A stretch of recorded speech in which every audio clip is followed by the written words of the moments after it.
cordón umbilical y todas las estructuras que pasaban por el agujero oval primitivo. Entonces veíamos cómo, ya habíamos revisado cómo se cerraba tanto la cavidad coriónica como el saco vitelino, y terminábamos solamente con la cavidad amniótica y ya conformado todo el cordón umbilical. De igual manera, ya también revisamos los cambios que se produjeron en la placenta, en cada una de las vellosidades, hasta ya formar la placenta definitiva en la semana 16. Bueno, algunos aspectos del líquido amniótico que también son elementos a revisar en el periodo fetal. Ya hemos visto entonces el líquido amniótico es el que está contenido en la cavidad que lleva su propio nombre, y recordar que a pesar de que es producido en parte por las células del amnios, que si nos remontamos embriológicamente eran células del epiblasto las que tapizaban la cavidad amniótica, pero ahora se llaman amnioblastos, la gran mayoría del líquido amniótico es un ultrafiltrado de la sangre materna, del plasma materno. Entonces, eso es fundamental tenerlo presente. Este líquido amniótico, en la medida en que el feto va creciendo, pues va a tener que empezar a aumentar de tamaño, y esa es una de las principales determinantes para el crecimiento del útero. Se estima que más o menos a las 10 semanas hay unos 30 mililitros, recuerden, a las 10 semanas, que fenómeno ya se ha transcurrido. A ver, ¿quién lo recuerda? Duro. La organogénesis, que termina la 8ª semana. Entonces ya aquí es ya está empezando el periodo fetal, ya está empezando el 3er mes, y se estima que aproximadamente sean 30 mililitros de líquido amniótico, medio litro, 450 mililitros hacia las 20 semanas, y ya cuando el bebé está a término debe estar cercano a los 1000 litros de líquido amniótico. Es fundamental tener presente estos valores, sobre todo cuando se va haciendo el seguimiento del desarrollo intrauterino, ¿okay? Porque dependiendo de que exista mayor o menor cantidad de líquido, pues vamos a encontrar aquí algunas patologías como son el polidramios o el oligodramios. Entonces, eso va a dar pie cuando no se encuentra, o mejor, cuando se encuentra muy poco o cuando se encuentra mucho líquido amniótico. Recordar que a partir del 5º mes, que cuando ya empiezan los fenómenos de deglución, el feto deglute su propio líquido amniótico, ¿listo? Y lo produce. El líquido que deglute lo produce como orina, ¿listo? Y va manteniendo, que aproximadamente se calcula que 400 mililitros de glute el bebé, pero de igual manera debe producirlo a través de la orina para que se mantenga la misma cantidad de líquido amniótico. ¿Qué ocurre si ese equilibrio no se puede llevar a cabo, no se lleva a cabo de manera adecuada? Pues las correlaciones clínicas que tenemos en cuanto al líquido amniótico son 3: el polidramios, el oligohidramios y la ruptura prematura de membrana.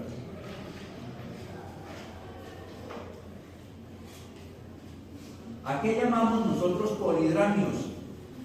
Cuando hay un exceso, está por encima de 1000 o 1500 mililitros de líquido amniótico, comparado con el que usualmente debería estar al final, que sería de 1000.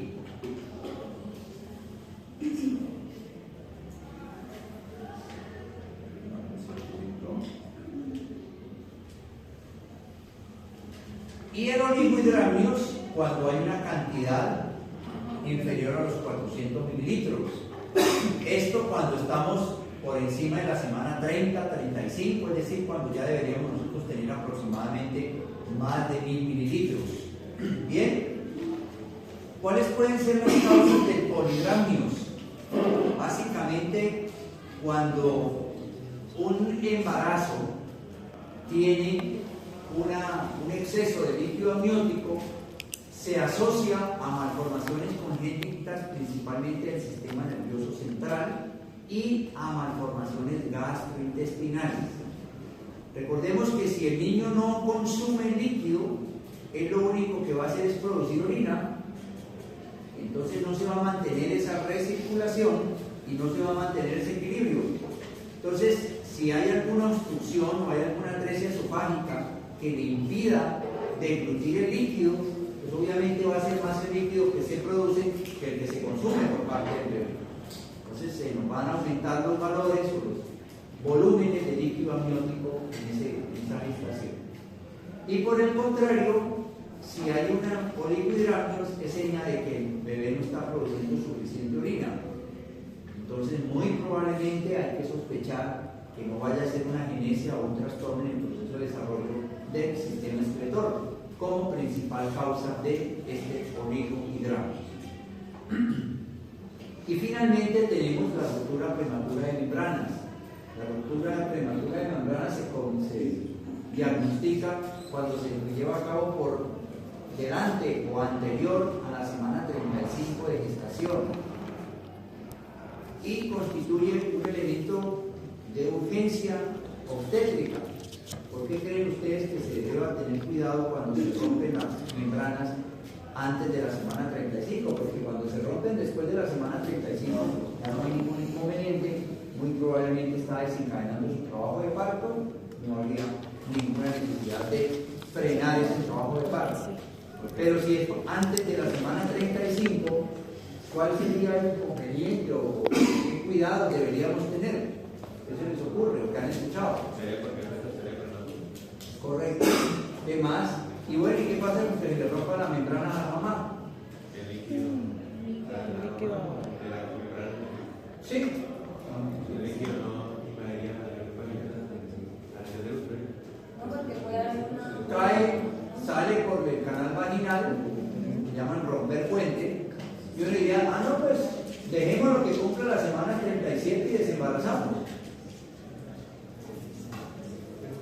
¿Qué querrán? ¿Qué les parece? Suena como extraño eso así, ¿no? Recuerden que el saco amniótico constituye una barrera de protección contra la flora vaginal, que si se permite el paso, obviamente va a colonizar el líquido amniótico y le va a poder generar una infección también al bebé. Entonces la importancia de que se haya roto en una edad muy temprana, o hay que madurar al bebé, ¿listo? Para que si está cercano a la 35 se pueda terminar la maduración extrauterinamente, o si está muy prematuro, mantenerlo lo que más se pueda. Hay que mandar al reposo a la mamá, hay que hidratarla muy bien, hay que hacer cubrimiento antimicrobiano, etcétera, etcétera, para tratar de garantizar o de ganar la mayor cantidad de semanas, y ya cuando definitivamente pues, no se pueda mantener el bebé ahí dentro del útero, pues sí desembarazar y pasarlo pues, a un incubador. Pero sí, el riesgo es que la membrana o la saco amniótico constituye una barrera entre la flora vaginal y la cavidad amniótica. ¿Listo? Bien. Otros, digámoslo así, correlaciones clínicas que podemos encontrar son las famosas bridas amnióticas, que es cuando se desprenden pequeñas porciones o filamentos del saco amniótico y envuelven o comprimen diferentes, sobre todo las extremidades en sus partes distales, trayendo como consecuencia estos anillos, como los que ustedes observan acá, que constriñen o que deforman, en este caso, una pierna, la derecha o la izquierda. También tenemos aquí amputaciones del grueso artejo o de alguno de los dedos, también producto de constricciones perimetrales, producto de que se desprenden hilos o filamentos, o sea, no se desprende por completo toda la membrana, sino que parte de esas células y empiezan a generar como una pita, se le puede enrollar en alguna de las extremidades y causar este tipo de constricciones o de alteraciones. Bueno. Finalmente, el parto es el final de la gestación, que se supone que aquí solamente les voy a mencionar de manera general las 3 fases que se llevan a cabo, pero pues cuando roten por su clínica obstetricia pues van a profundizar un poco más en este tema. El trabajo de parto se divide en 3 partes. La primera parte es la fase de borramiento. ¿En qué consiste el borramiento? El borramiento consiste en el adelgazamiento y acortamiento del cuello uterino. Y adicionalmente eso va de la mano con la dilatación. Miremos esta partecita. Ahorita revisamos esto. Al momento del parto, este es el cuello uterino. Usualmente ese cuello uterino debe estar en cuanto a grosor, entre 3 a 5 centímetros. Ese es más o menos el grueso que tiene ese cuello. Y pues, no debe estar dilatado. Es decir, el dedo cuando se hace el tacto vaginal apenas se debe insinuar. Es como si ustedes colocan, debe estar más o menos como esta posición. ¿Listo? Uno no puede introducir el dedo en el cuello, si no empezaba a dilatar. Entonces, listo, no está dilatado ni está borrado. Y cuando usted lo toca por fuera, se siente esta estructura. ¿Sí la ven? Una estructura gruesa, completamente maciza. La primera etapa del parto consiste en que esto se tiene que empezar a borrar. Es decir, estos 3 o 5 centímetros tienen que convertirse en una estructura completamente pequeña, delgada. No sé si tenga por aquí alguna. No creo. No. ¿Listo? O sea, esto tiene que convertirse en algo completamente, esto tiene que desaparecer, lo llama borramiento. ¿Listo? Esto se empieza a cortar hasta que queda igual de delgado al resto de la cavidad uterina. ¿Listo? Entonces cuando yo voy a tratar de agarrar el cuello, ya ha desaparecido, se ha borrado y al mismo tiempo se empieza a dilatar. Entonces esa es la primera fase. Bueno, tiene que ocurrir y es a veces en donde más se encuentran complicaciones o se encuentran problemas, que sobre todo cuando son primerizas no dilatan y no borran adecuadamente. Y si no hay dilatación ni hay borramiento, pues es difícil, no, imposible que pueda pasar el bebé por ese canal de parto. ¿Listo? Dígame. La estenosis cervical. ¿Cómo? Sí, lo que pasa es que vean, una cosa es la desaparición de esta porción que vemos acá. Y esa va a desaparecer en el evento de que se desarrolle un trabajo de parto normal. Si hay estenosis de cuello uterino, es porque tal vez no dilata completamente. ¿Listo? Porque lo que más le va a importar al bebé para poder pasar es la dilatación. Pero el proceso de dilatación tiene que llevar de la mano el borramiento del mismo cuello. En vez de ser una estructura así, como que protruye hacia el canal vaginal, hacia la cúpula vaginal, tiene que ser una estructura plana, similar a como está esta aquí.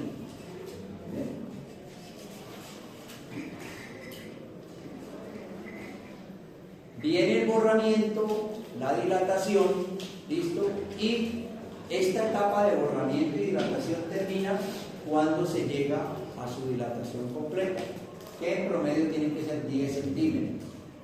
Ese es más o menos el promedio. Hay que aprender a calcular eso más o menos cuando se hacen los partos vaginales.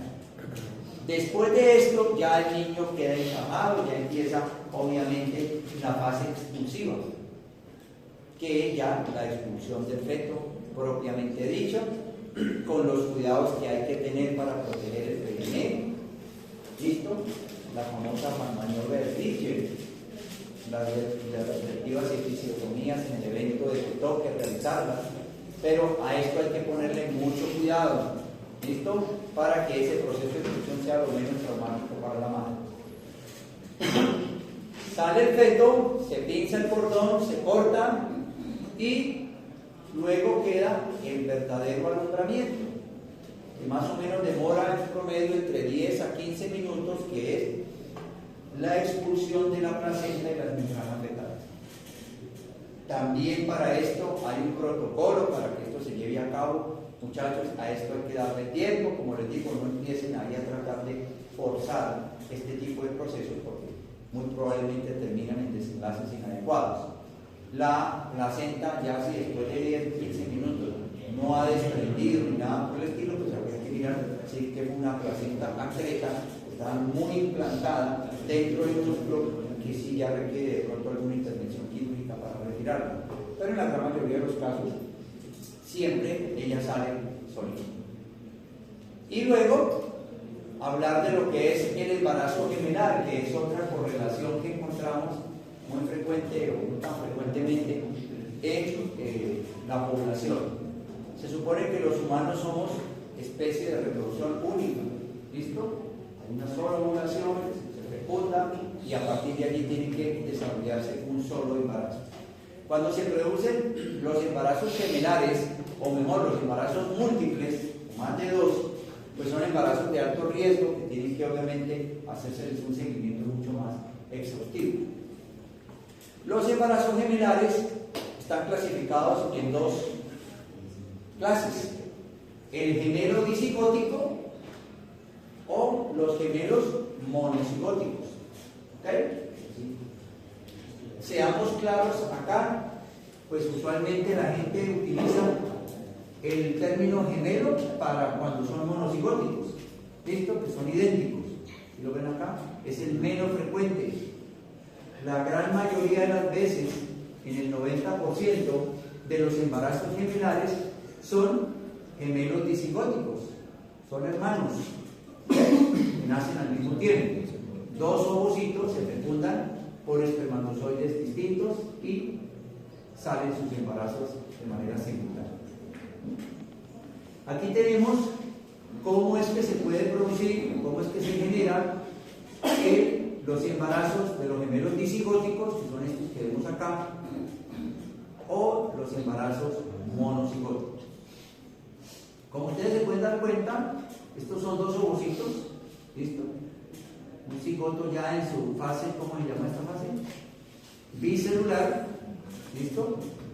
Y luego, dentro del proceso de replicación o de multiplicación, forman sus dos masas celulares internas y externas. ¿Esto qué sería haciendo? Cavidad exocelómica, ¿listo? Y van formando todas y cada una de sus cavidades y de sus productos de la gestación de manera independiente. Son dos embarazos que se van llevando simultáneamente. Pero, ¿cuáles son las connotaciones? Díganme. ¿Se puede diferenciar el uno del otro? ¿En qué? O sea, cuando se da el parto, ¿se puede diferenciar de que fue disigótico?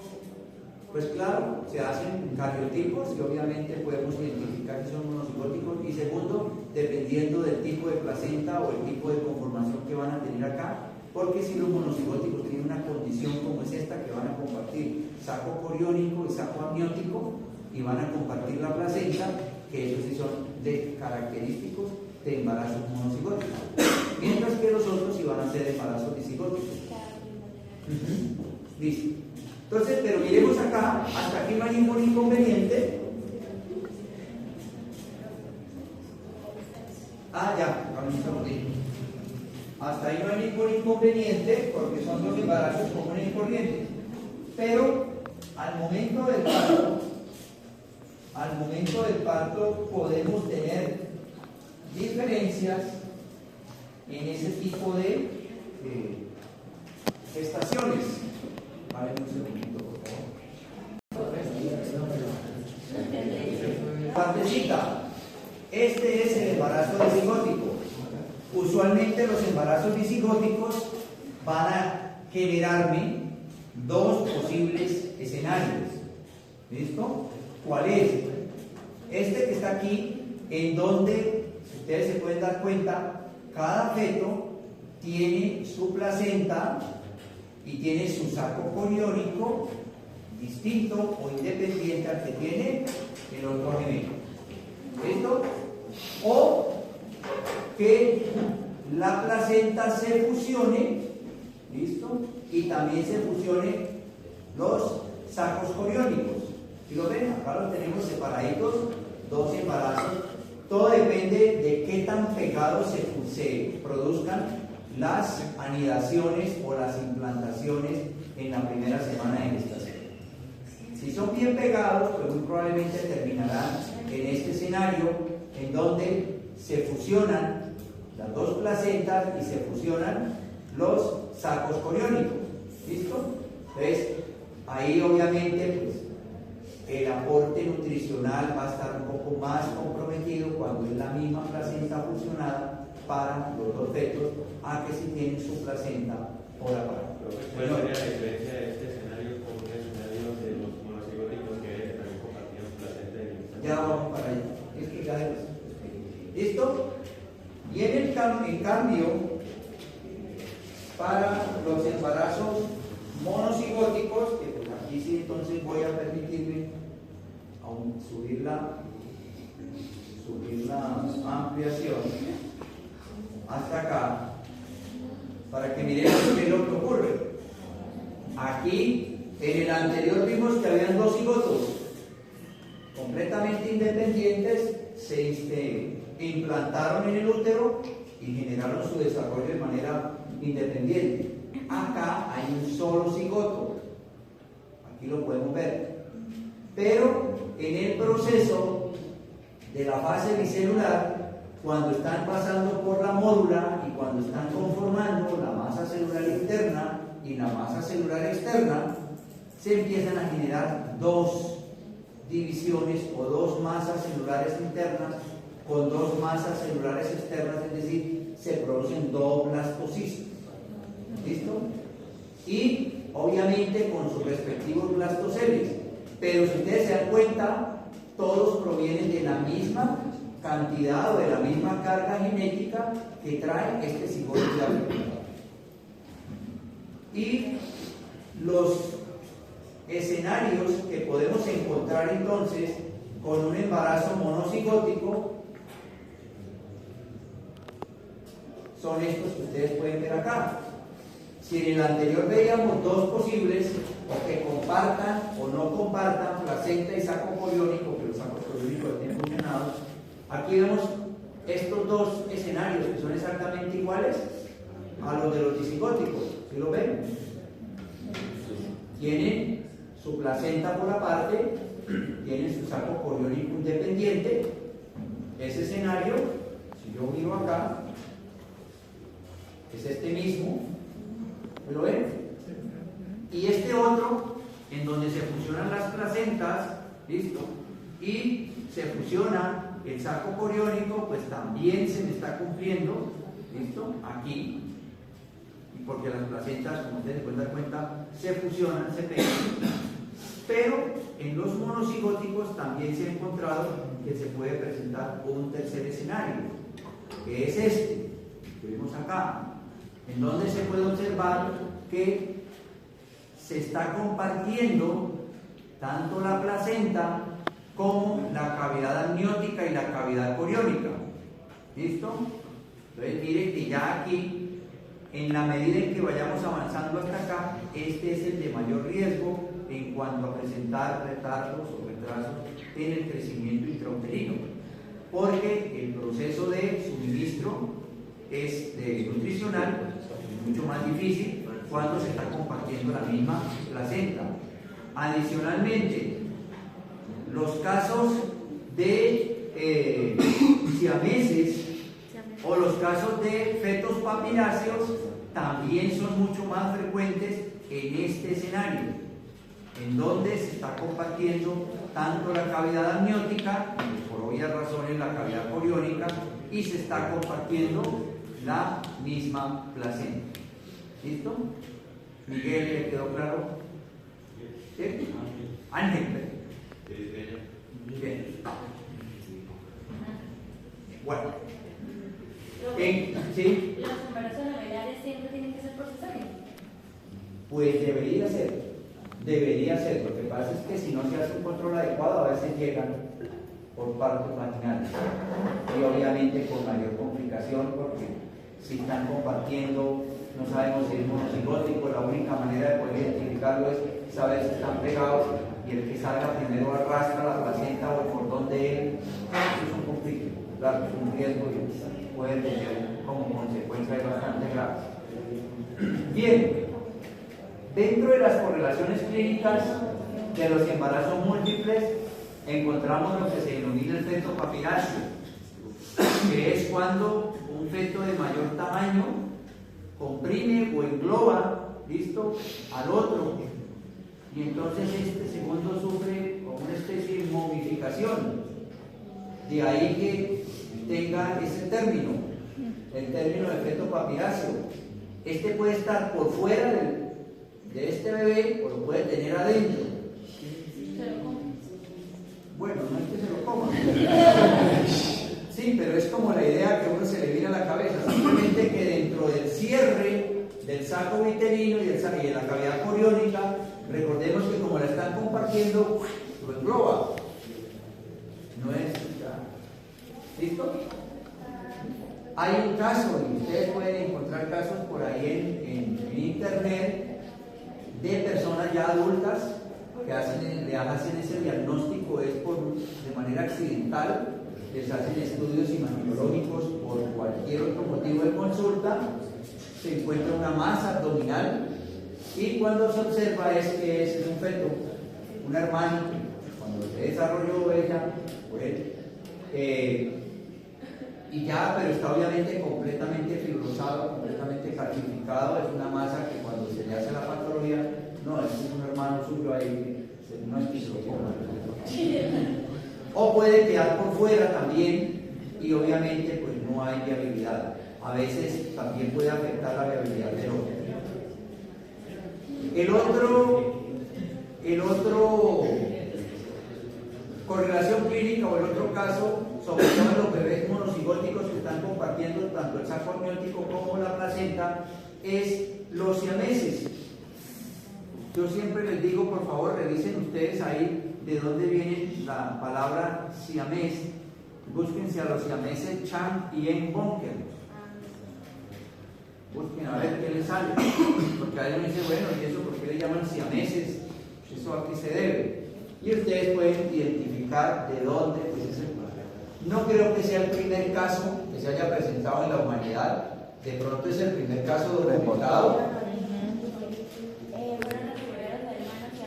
Y ustedes ven que ellos son muy famosos porque fueron, ¿qué tipo de siameses fueron según lo que ustedes están viendo aquí? Toracópagos. Están unidos por el tórax. ¿Serían las mismas cosas? ¿Cómo? ¿Serían las mismas cosas? No. Ay. Bueno, Es como tuvieron hijos. obvio. No hay problema. Yo no sé cómo habrán resuelto eso. Un ejemplo así, un ejemplo para investigar. ¿Cómo claveles hacían? Bueno, Necesito nomás esa foto. los tríos están descritos entonces desde esa época. Pero sí, mire, salvo esa, no sabemos, no sé si fueron bastante, eso fue hace rato que lo escribieron, pues muy probablemente compartían grandes vasos o compartían estructuras del tórax, que pues, tal vez en ese momento no se tenía la tecnología para poderlo separar. Y hoy día, pues cualquier embarazo siamés, como los que pueden ver acá, no solamente los toracópagos, sino los pigópagos o los craniópagos, pues hay que revisar muy bien y eso demanda un estudio muy concienzudo sobre el riesgo que puede presentar el separarlos, ¿no? Eso es lo que hay que mirar, sobre todo cuando son estructuras cardíacas o estructuras del tórax que pueden poner en riesgo la vida de la persona o los bebés, ¿no? Pero bueno, ese es el origen de ese fenómeno que obviamente pues, es completamente anormal en el desarrollo. Cuéntenme, Isabel, ¿qué encontró? Isabel está mirando aquí. Ahora con los defectos congénitos y el diagnóstico prenatal, que es el siguiente tema. Ya terminado esto, pues es que igual ya también estamos terminando el semestre.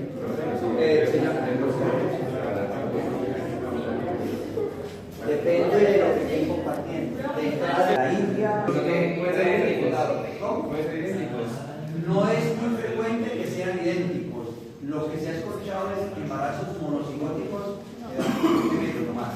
Pero ya trillizos y demás también son varios óvulos que fueron usados. Bueno, defectos congénitos. Cuando hablamos nosotros de los defectos congénitos, hacemos referencia a aquellas condiciones que de una u otra forma generan una alteración de la forma normal. La teratología o la dismorfología son los que se encargan de estudiar este tipo de situaciones. Teratología, pues es una palabra que la raíz griega terato quiere decir monstruo. Entonces, cuando salía una persona que no, recordemos, pues eso tiene un alto componente cultural y mítico, pues era un castigo de Dios, eso era un enviado del diablo. Es más, todavía hay algunas tribus en donde el nacer podálico es maligno. Imagínense. ¿Cuántos no habremos? No sé si nacer podálico, ¿no? Demonio. Pero bueno, son creencias que igual no entra uno ahí a discutir, que no faltaba, pero eso no tiene ninguna otra connotación que una malformación en este caso. Defecto congénito es lo mismo que una malformación congénita o una anomalía congénita, como mejor les resulte. Algunos dicen, no, pero es que defecto, eso se oye como muy excluyente. Entonces póngale anomalía, porque a veces nos dedicamos más por eso. Bien, los defectos congénitos o la teratogénesis es la principal causa de mortalidad infantil. El 25% de las muertes de manera intrauterina obedecen a defectos congénitos que son incompatibles con la vida y son las causas de muertes incluso antes de la implantación. La implantación no se alcanza a llevar de manera adecuada porque produce el aborto, o de abortos tempranos. En las primeras semanas se produce el aborto, muy probablemente es una malformación genética. Por eso todos los abortos pues hay que mandarlos a patología para que se les hagan los estudios adecuados a ver si es que hay alguna malformación genética o congénita que deba tenerse presente o informársele a la mamá para que pues, tome medidas. Y si la malformación genética le permite vivir o le permite nacer, casi siempre es la quinta causa de pérdida de vida antes de los 65 años.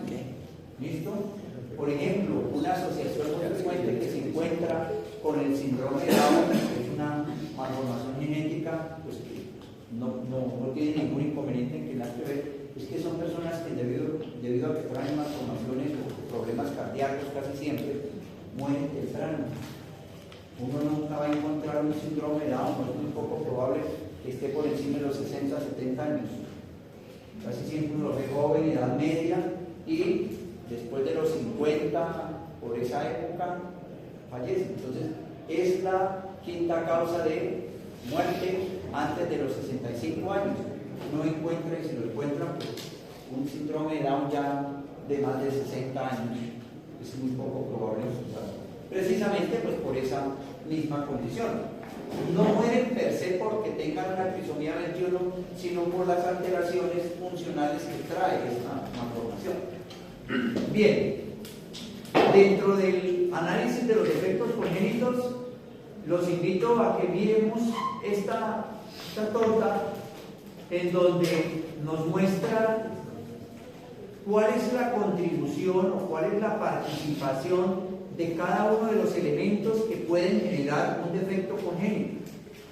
Si ustedes se pueden dar cuenta, a pesar de que nosotros les decimos congénitos, y la palabra congénita quiere decir que viene ligado a los genes, realmente la causa propiamente congénita es escasamente el 30%. ¿Listo? Es decir, que hay un 70% que no es de origen congénito. Y aquí tenemos que los factores ambientales son un 15% y los multifactoriales, que son el resultado de la interacción efectivamente de un antecedente o de una predisposición genética, pero que es detonada o activada por un factor ambiental, miren que cursan o dan cuenta del 55% de la malformación genética. Entonces, ¿ustedes qué conclusión pueden sacar de aquí? A ver, ya estoy un experto en la gráfica, el IFE de 520.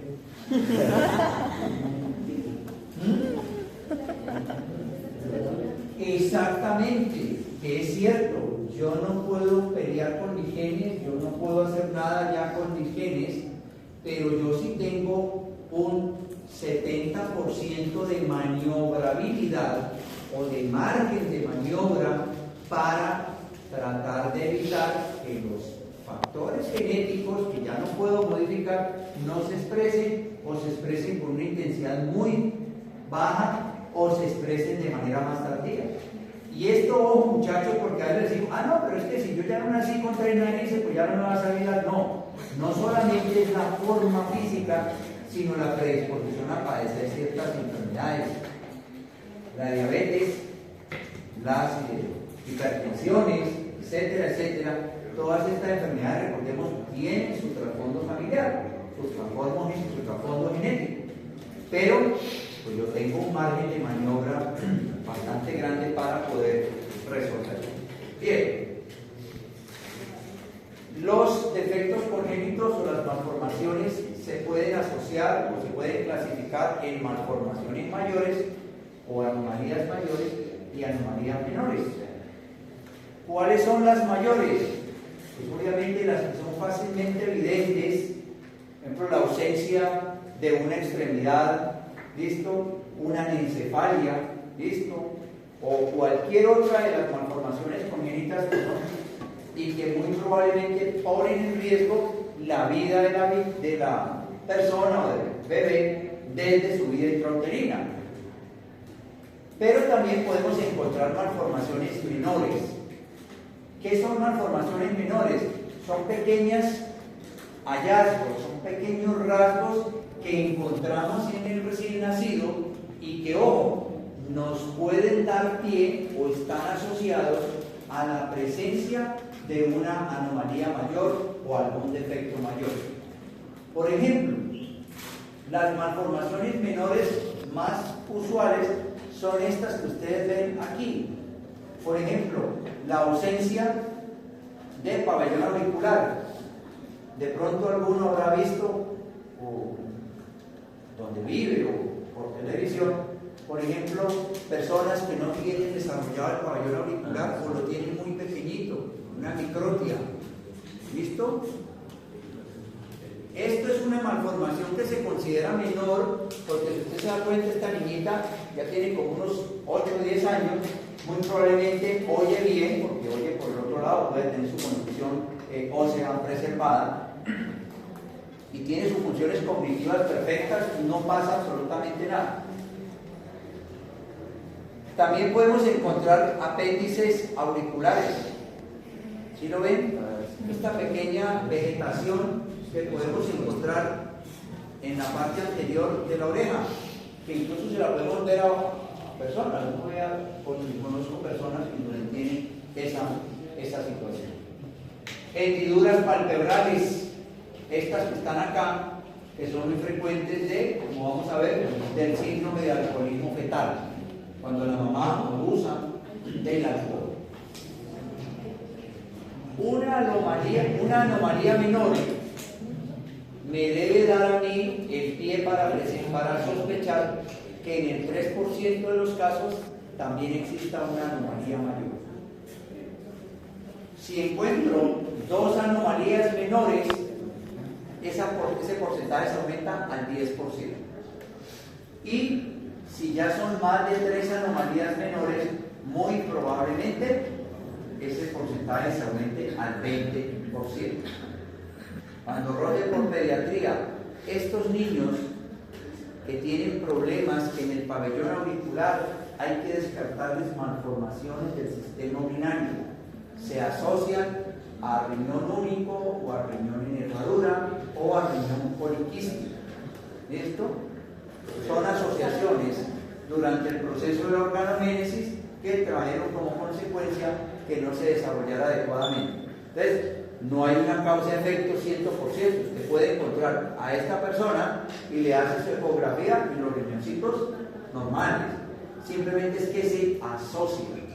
Entonces, siempre que nosotros encontremos recién nacidos de estas características, sospechar y estar seguros, vamos a descartar que no haya ninguna malformación interna.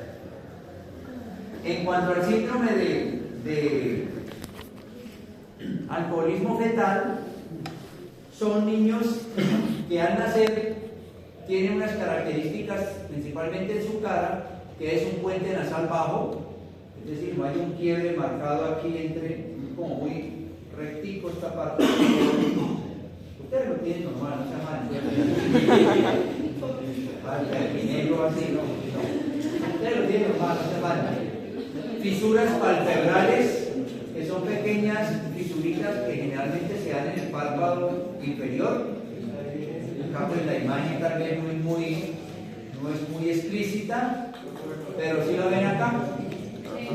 Estas pequeñas fisuritas que se observan principalmente en el párpado inferior también nos dan sospecha de que pronto pueda ser un síndrome de alcoholismo fetal. El epicante un poco más corto, pliegues epicánticos, ¿listo? Como que tiene una pequeña rojita acá, no esta que tengo yo aquí.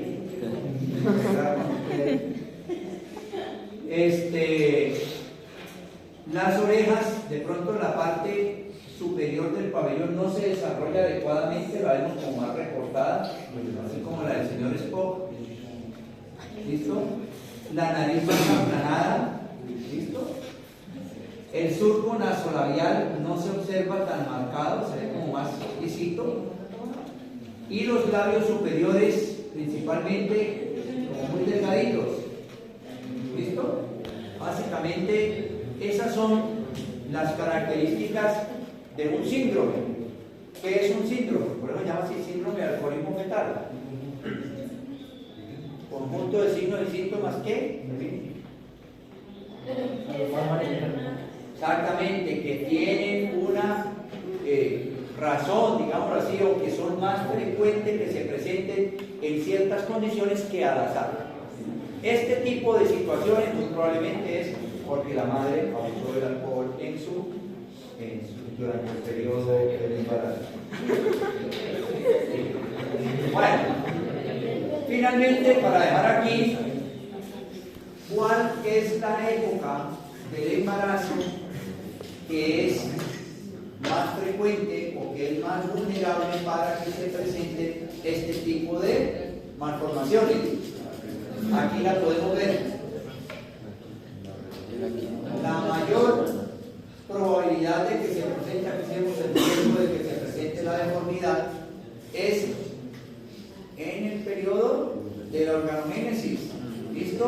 Hasta la 8ª semana es donde vemos que el riesgo de inducción de estos defectos es cuando más se produce.